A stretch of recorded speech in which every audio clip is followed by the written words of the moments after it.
Welcome to CARICOMP Insider, where high-tech facial recognition meets real-world intelligence.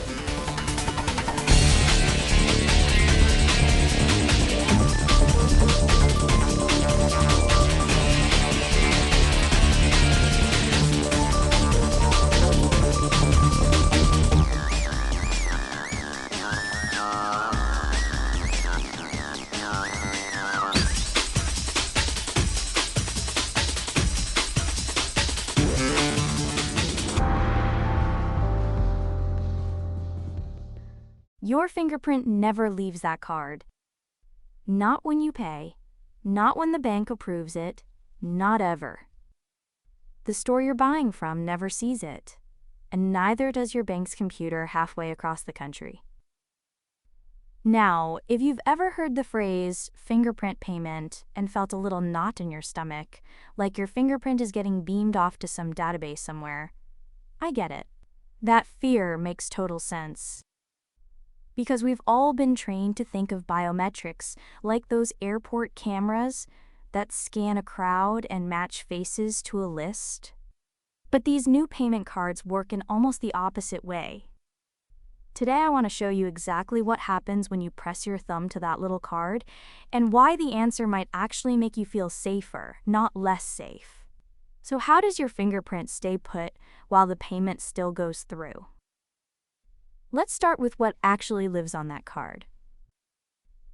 When you first set up a biometric card, the sensor reads your fingerprint, but it doesn't keep a picture of it. Instead, it turns your fingerprint into a string of zeros and ones, a mathematical file the industry calls a template. And this is where people get tripped up. A template isn't a photograph. It's more like a code that only that one card knows how to read. You couldn't steal it and rebuild someone's thumb from it. It just doesn't work that way. People assume the worst because the word fingerprint sounds like something being shipped off, the same way your card number travels to the bank. But the template sits locked inside a tiny secure chip in the card. It never goes anywhere. So what happens at checkout? You hold the card and press your thumb to the sensor. Everything, reading your print, processing it, and comparing it to that stored template, all of it happens right there on the card. The industry calls this match-on card. The newest chips can do the entire job inside that secure little chamber. Nothing about your fingerprint gets sent over the internet. And when the match works, what travels out? Just one thing. A yes. A simple success signal goes to your bank saying, "This person checks out, approve the payment." If it fails, a no goes out instead. That's it. Never the image, never the template, just a single answer. The cleanest way to picture this is a customs officer at a border. You walk up, the officer checks you against their own private list, and then radios headquarters with a yes or a no. They never send your face or your passport details out over the radio. Only the verdict travels. That's your fingerprint card. And this isn't some far-off experiment.